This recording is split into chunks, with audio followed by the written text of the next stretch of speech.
At approximately 2:27 this morning, San Francisco police officers were dispatched to the residence of Speaker Nancy Pelosi regarding an A priority well-being check. Our 6'2", 250-pound assailant hits him in the head. But you think about right now about crime and how we've been talking about this for the last 2 years. Crime hits everybody. Like when you let dangerous criminals out on the street. Well, that was fast. Nancy Pelosi's husband, Paul Pelosi, isn't even out of surgery yet after being attacked at his home. And Fox News, well, they've already spun this into some sort of anti-Democrat attack ad on crime. Crime is random, and that's why it's such a significant part of this election story here. So. Well, that's interesting. Let's check in with what the chief of police had to say on this random attack.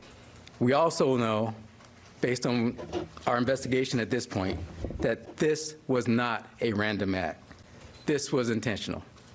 But if you think that would discourage Fox News from doing backflips to somehow blame Democrats for this, well, you don't really know Fox, do you? I think that's a great question. And again, we're waiting to find out what the motivation was. But there are two things that we could have on our hands here. You know, a crime situation that just happened more randomly or with some motivation but wasn't really targeted at the Pelosi's per se. That shines a light on what's happening not only in San Francisco but all these other cities.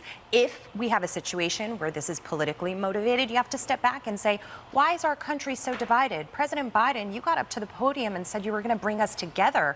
And that was one of the things you promised people. It's one of the reasons they voted from you and they backed away from Trump, because they did think that he was divisive. So why is this happening and why are we so polarized? So let me make sure I'm keeping up here. It's random, but also if it's not random, it's Biden's fault for not bringing everyone together. Right, got it. Here I am forgetting that it's Biden who has been using every possible opportunity to blame Nancy Pelosi for everything and even threatening her, not Republicans. Nancy Pelosi's con game, playing Nancy's con game to do it.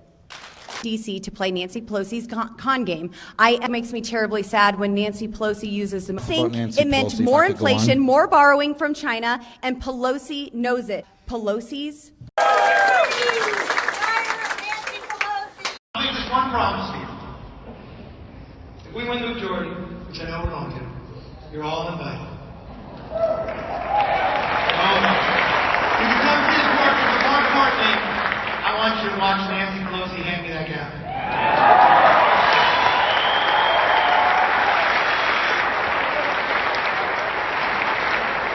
It'll be hard not to hit her with it, but I will back it down and bring America freedom. Thank you.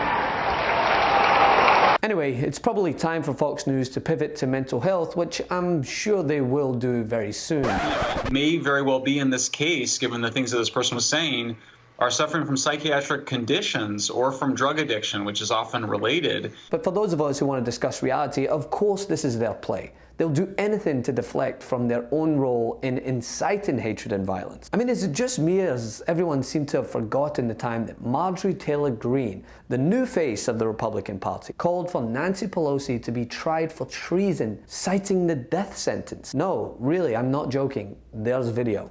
She's a traitor to our country. She's guilty of treason. She took an oath to protect American citizens and uphold our laws.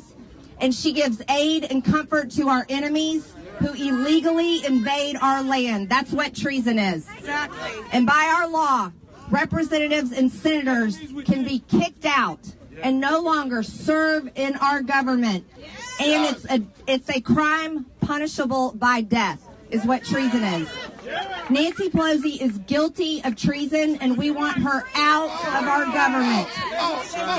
She's held her seat of power for 32 years. She's 78 years old. She is dying in Congress. We are fed up with these corrupt politicians that hang on to their power just to make themselves rich.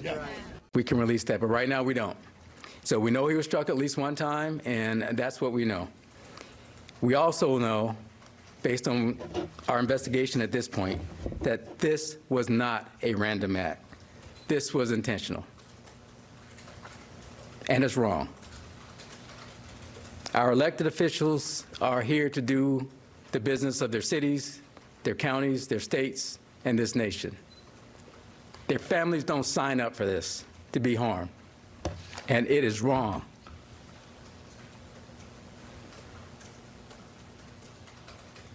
And everybody should be disgusted about what happened this morning. But sure, yeah, it's on Democrats and Joe Biden to make sure that we're all united. Got it. This November is Rowvember.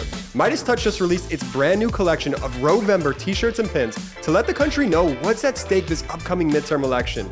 Go to store.meidastouch.com to grab yours. That's store.meidastouch.com.